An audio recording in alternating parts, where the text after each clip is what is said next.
there is a point, and whether that's 2 years, whether it's less than 2 years, I'm not sure, you know, we don't have a crystal ball, but there is going to be a point in time where your website has to not only be good for users, it has to be good for agents.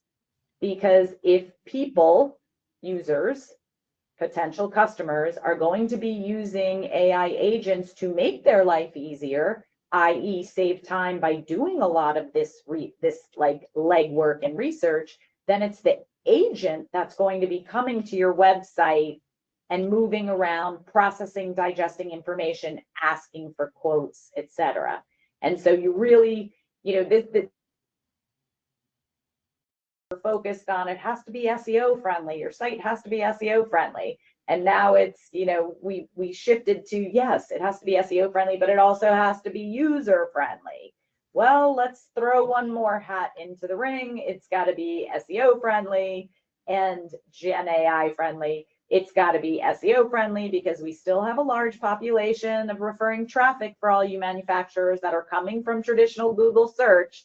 Let's not fool ourselves. Those numbers are still high and meaningful, but futuristically looking ahead, we should, especially if you're going to be doing a website refresh or rebranding or redesign, you really should be thinking about now how the agent experience will impact things.